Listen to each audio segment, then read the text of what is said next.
গণমঞ্চ নামেৰে এটি অনুষ্ঠান লিডুত গঠন কৰা হৈছে। এই অনুষ্ঠানে 18 নৱেম্বৰত গীতে মাতে কবিতাৰে জুবিন গাৰ্গৰ 53তম জন্মদিন পালন কৰা হ'ব। লিডু মহাবিদ্যালয়ৰ প্ৰেক্ষাগৃহত জ্যেষ্ঠ সাংবাদিক জগত চাংমাইৰ পৌৰোহিত্যত আয়োজিত অৱসৰপ্ৰাপ্ত শিক্ষক নাম সুভাতী পমং মিলি ডক্টৰ দীপালী বৰপূজাৰী, লিডু কলেজৰ উপাধ্যক্ষ ডক্টৰ পবিত্ৰ গগৈ, লিডু শাখা সাহিত্য সভাৰ উপসভাপতি মাধৱ দয়াল দত্ত, প্ৰবক্তা প্ৰবীৰজ্যোতি বৰা, চন্দ্ৰ গৌতম ব্যৱসায়ী, অশোক আগৰৱালা আদি বিশিষ্ট অতিথিৰূপে উপস্থিত থকা সভাখনত এই অনুষ্ঠান জন্ম হৈছে। সভাৰ উদ্দেশ্য ব্যাখ্যা আহ্বায়ক তথা সাংবাদিক ৰাণাজ্যোতি নেওগী। সভাত হিয়াৰ আমঠু জুবিন গাৰ্গৰ জন্মদিন আয়োজন, প্ৰতিমূৰ্তি নিৰ্মাণ, সুধাকণ্ঠ ডক্টৰ ভূপেন হাজৰিকাৰ স্মৃতি দিৱস আয়োজনৰ সিদ্ধান্ত লয়। এই গণমঞ্চ লিডুৰ সভাপতি হিচাপে ধীৰজ সোণোৱাল, দীপক চেতিয়া, তৰুণ গগৈ, অনুপ বিশ্বাসক উপ সভাপতি, দীপজ্যোতি গগৈ, কাৰ্যকৰী সভাপতি ৰাণাজ্যোতি নেওগক, মুখ্য সম্পাদক কাঞ্চন বৰা, তপন দেগ যুটীয়া সম্পাদক, দীপান্বিতা বিশ্বাস, উৎপল চক্ৰৱৰ্তী সাংস্কৃতিক সম্পাদক, মিথুন দাসক কোষাধ্যক্ষ হিচাপে লৈ এখন শক্তিশালী সমিতি গঠন কৰা হয়। আনহাতে সভাৰ আৰম্ভণিতে জুবিন গাৰ্গৰ প্ৰতিকৃতিৰ সন্মুখত বন্তি প্ৰজ্বলন কৰে ডক্টৰ দীপালী বৰপূজাৰীয়ে। তাৰ পাছতে দীপেন্দু চক্ৰৱৰ্তী, দীপালী বৰপূজাৰী, দীপান্বিতা বিশ্বাস, পিয়লি দাস আদিৰ পৰিচালনাত মায়াবিনী গীতটি সকলোৱে পৰিৱেশন কৰে। সভাত 18 নৱেম্বৰত মহান সংগীতজ্ঞ জুবিন গাৰ্গৰ 53তম জন্মদিন উপলক্ষে গীতে মাতে আৰু কবিতাৰে শ্ৰদ্ধাঞ্জলি অনুষ্ঠান লিডু ৰেলৱে ৰংগমঞ্চত আয়োজন কৰাৰ সিদ্ধান্ত লোৱা হয়। ইয়াৰ আমঠু জুবিন গাৰ্গৰ শ্ৰদ্ধাঞ্জলি অনুষ্ঠান সন্ধিয়া 5 বজাৰ পৰা মায়াবিনী গীতটি 5 সহস্ৰাধিক শিল্পীৰ সুৰ সমৰ্পণ, জুবিন গাৰ্গৰ অমৰ গীতসমূহৰ সমবেত পৰিৱেশন। সন্ধিয়া 6 বজাৰ পৰা গীতে মাতে কবিতাৰে জুবিন গাৰ্গক স্মৰণ কৰা হ'ব। জাতি ধৰ্ম বৰ্ণ নিৰ্বিশেষে সকলো শ্ৰেণী ৰাইজৰ সহায় সহযোগিতা কামনা কৰিছে উদ্যোগটোৱে। মাৰ্ঘেৰিটাৰ পৰা কিষাণ লালুঙৰ ৰিপৰ্ট, টাইম 60 অসম।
উত্তৰ পূবৰ সৰ্বপ্ৰথম ক্ষুদ্ৰ উদ্যোগী চহৰ লিডু, কেইবাখনো জনজাতি গাঁৱৰ যোগাযোগৰ কেন্দ্ৰস্থল লিডু ভাৰতবৰ্ষৰ ক্ষুদ্ৰ ডাঙৰণ। এই লিডুৰ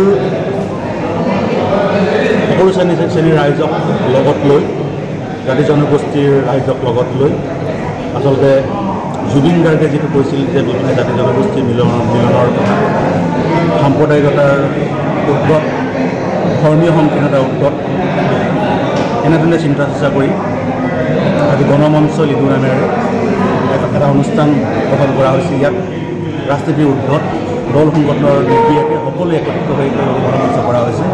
কিন্তু লিডুৰ সামগ্ৰিক উন্নয়নৰ কাৰণে গণমঞ্চই কাম কৰি যাব। গণমঞ্চই কথা কোৱা মানে লিডুৱে কথা কোৱা হ'ব, গণমঞ্চই দাবী জনোৱা মানে লিডুৱে দাবী জনোৱা হ'ব, এনেধৰণৰ চিন্তা চৰ্চা কৰা হৈছে। ইয়াৰ লগতে আমাৰ সকলোৰে প্ৰাণৰ শিল্পী হাৰ্টথ্ৰব জুবিন গাৰ্গৰ